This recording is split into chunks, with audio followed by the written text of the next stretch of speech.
자, 상식을 뒤집어서 생각해보는 역발상 경제 시간입니다. 우리가 흔히 물건이나 서비스를 선택할 때 그래도 믿을 만한 회사니까, 좋은 브랜드니까, 유명한 브랜드니까 라고 긍정적으로 생각을 하게 되는데, 이게 편향에 빠질 수도 있다네요. 서울벤처대학원 대학 전호겸 교수와 함께합니다. 안녕하세요. 예, 안녕하세요. 역발상 경제 전호겸입니다. 반갑습니다. 오늘은 브랜드에 속지 마라, 명성에 속지 마라라는 주제네요. 맞습니다. 이거 관련해서 굉장히 재미있는 사례가 있는데요. 소프트하게. 그 미국의 유명 잡지에서 굉장히 세계적으로 유명한 바이올리니스트를 거리 악사로 만드는 실험을 했어요. 네. 그래서 이분이 워싱턴 지하철역 앞에서 한 40분간 연주를 했는데 심지어 이 연주할 때 썼던 바이올린이 얼마짜리인지 아세요? 길거리에서 연주할 때 썼던 바이올린? 그래도 뭐 비싼 거 몇 천만 원 하지 않나요? 350만 달러. 지금 환율로 따지면 한 45억 원이 넘는 바이올린을 가지고. 바이올린 하나가 40억이에요? 네. 45억.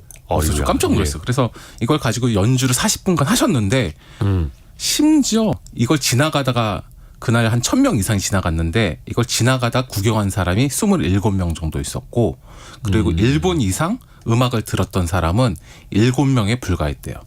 심지어 바이올린 케이스, 보통 우리 거래 악사님들은 바이올린 케이스에 그 팁을 받으시잖아요. 예, 팁 받죠. 이 금액이 고작 32달러였다고 하더라고요. 근데 더 놀라운 거는 이 실험을 하기 전에 이분이 이틀 전에 본인이 보스턴에서 연주회를 했었는데 그때 모든 자석이 다 매진됐대요. 근데 그 자석 매진의 가장 싼 자석값이 13만 원이었대요.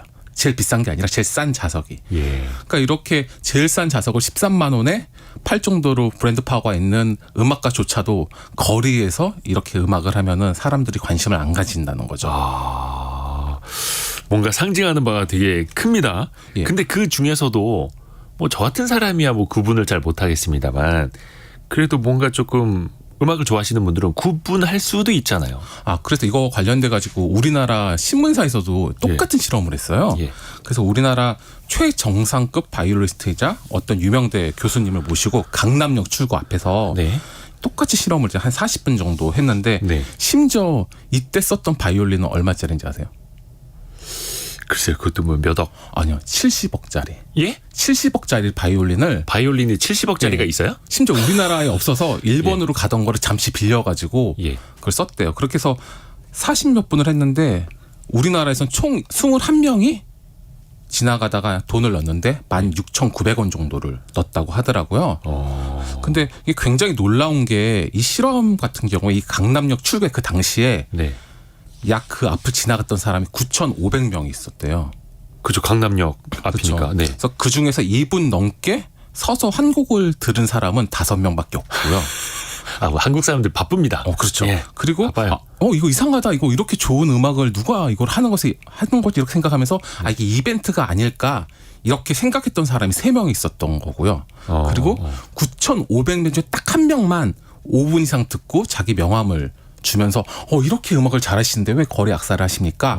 이랬다고 하는데, 심지어 그분은 굉장히 유명한 가수의 해외 공연을 기획하시는 기획자였다고 하더라고요. 업계 전문가. 그렇죠. 그래서 저는 이거 보면서 약간 그런 생각도 했어요.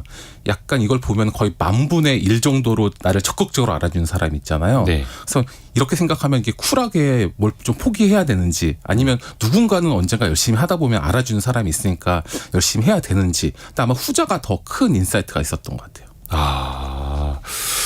이게 그 브랜드라든지 어떤 후광 효과를 사람들이 보고 택할 때랑 그게 없을 때랑 좀 차이가 있을 수밖에 없는 것 같은데, 근데 이게 사실 일종의 블라인드 테스트라고 이제 영어로는 표현을 하더라고요. 맞습니다. 근데 이게 커피나 와인이나 이런 음료 시장에서도 종종 하는 거죠, 이게. 아주 자주 있죠.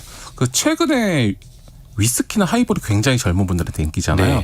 그래서 요즘에 좀 가성비 좋은 와인이 많이 나오기 시작했어요. 전에 와인 하면 비싼 술 뭐 이런데 아직은 요즘에 몇천 원짜리도 마트 가면 있고. 그렇죠. 마트 가면 뭐 5,000원이면 사 먹을 수 있고. 그래서 우리가 이 와인 관련돼 가지고 이제 영국에서 그 대학 연구팀이 6,000원짜리 와인하고 3만 원짜리 와인을 가지고 상표를 숨기고 이제 블라인드 테스트를 한번 해봤어요. 그랬더니 비싼 와인을 구별한 사람이 39%였다고 해요.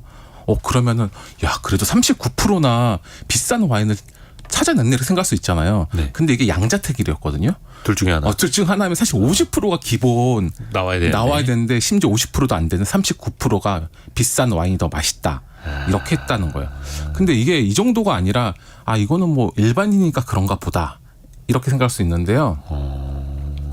그 세계적으로 굉장히 유명한 사건이 있었는데 와인 관련돼 가지고요. 네. 1976년에 파리의 심판이라는 유명한 사건이 있었어요. 네. 이건 뭐냐면 11명의 와인 전문가를 모셔서 네. 프랑스 와인 5병, 미국 와인 5병, 예. 레드 와인, 화이트 와인 이렇게 각각 나눠가지고 블라인드 테스트를 했어요. 맛 테스트를. 네.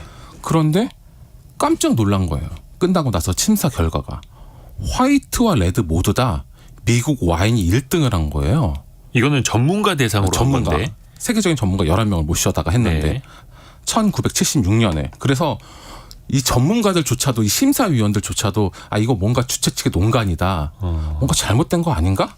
뭐 이렇게 생각했대요. 그래서 어느 분이 이거는 프랑스 와인은 워낙 이 깊은 맛을 내는 거기 때문에 시간이 지날수록 더 맛있다. 그러니까 이게 처음부터 잘못됐다. 와인을 숙성시킨 다음에 해야 된다. 이렇게 주장을 하신 거예요. 반론도 나오고. 그래서 나중에 30년이 지나서 2006년에 다시 파리의 심판 30주년 기념으로 네네네. 30년 그때 76년에 썼던 그 와인을 그대로 가지고 30년 숙성시켜서 다시 18명 더 사람을 늘려가지고 18명의 와인 전문가를 모시고 30년 후에 똑같은 실험 다시 한 거예요. 거죠. 네. 그래가지고 다시 했더니 이건 더 충격적이었던 거예요.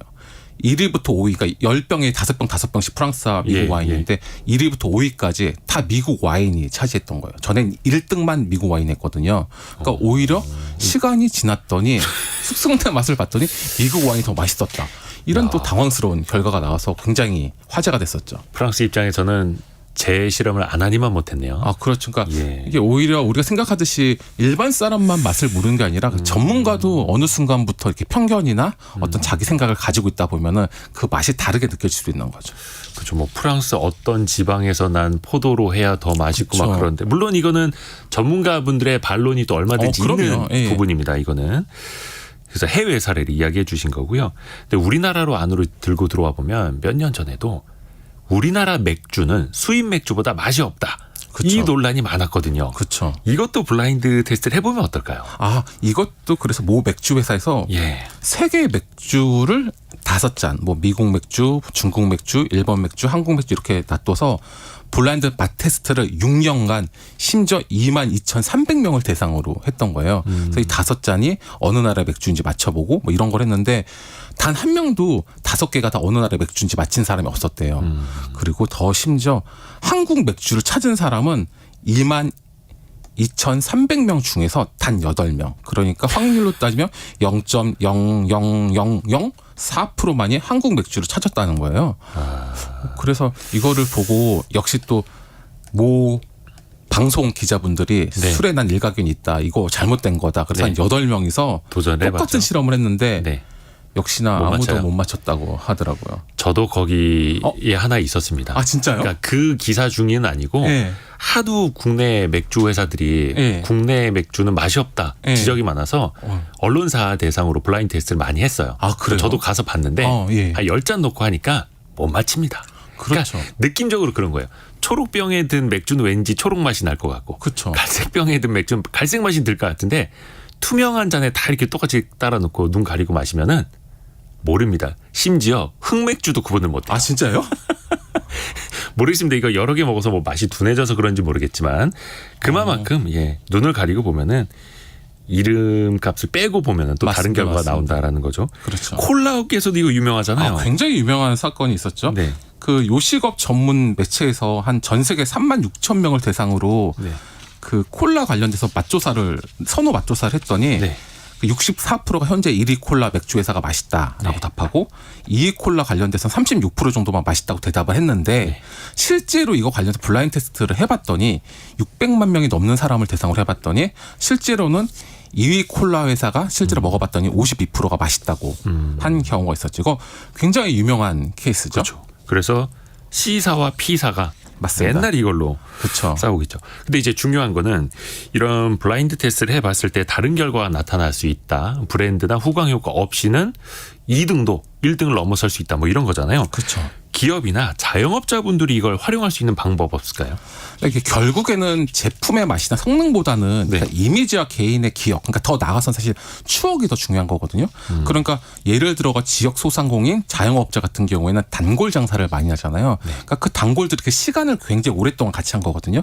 그 시간을 같이 할 때 기억할 수 있도록 브랜드를 만든다든지 아니면 컬러를 만든다든지 이런 게 중요한 거죠. 제가 예를 들어가지고 오늘 시작할 때 역발상 경제 전호겸이다 말했잖아요. 그 이야기 계속 듣다 보면 아, 그 전호겸이라는 사람은 역발상 경제를 하나보다 이렇게 생각하는 거고요.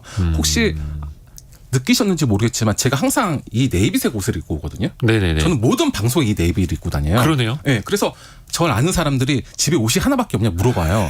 그러니까 어떤 사람들은 이 네이비 옷을 보고 아 그래 그 전호겸이라는 애는 왜 항상 네이비를 입더라서 이런 식으로 상상을 하는 거잖아요. 예, 예. 이미지화 하는 거잖아요. 그래서 이런 이미지 할 수 있는 단순하게는 뭐 캐릭터, 이름, 뭐 이런 색깔까지 다양하게 한번 사용해 보면 좋을 것 같습니다. 아, 그것도 자신의 브랜드를 만드는 과정. 그럼요.